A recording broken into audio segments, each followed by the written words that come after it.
યાદ રાખજો, જે ચોરી કરે ને એ પાછળથી બહુ પછતાય. સાચે? બોલી. અરે પૂછું છું, સાચે એવું હોય? હા, તે ચોરી કરે પાછળથી બહુ પછતાય. પણ હું તો બીજી જ વાત કરું છું. આપણા નવા નવા લગ્ન થયા ત્યારે તમે મારી ઊંઘ ચોરી, એનું શું? તમે મારું દિલ ચોર્યું, એનું શું? તમે મારું ચેન ચોર્યું, એનું શું?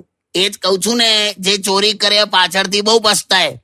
કાકા કે રોમેન્ટિક વાત હતી. પણ ચોરીમાં ક્યાં રોમેન્સ કાઢે છે? તું બેસતે છાનમાની. આ ચોરીનું ખબર છે કાકા, હમણાં બહુ ખતરનાક વસ્તુ. હું લા? હમણાં ઓફિસમાં આખો વીમો ઉતારે છે સાહેબ, થેફ્ટ માટેનો હોય છે ને. હા, બધું ચોરી એટલે બધું આખું વીમો ઉતારે, બરાબર? તે અત્યારે ચાલુ જ છે વીમો ઉતાર, બધી એક એક વસ્તુ કવર કરી છે, ફર્નિચર થી માંડીને આ તે નાનામાં નાની વસ્તુ. હા, તે મને ખબર છે. મેં તાર સાહેબ ને એવું પણ કીધું કે તમે બધું કવર કરો, પણ આ પેલી ઘડિયાળ છે ને, હા, આ ઘડિયાળનો વીમો તમારે ઉતારવાની જરૂર નહીં પડે. કેમ એવું? એકદમ સેફ જ છે લા.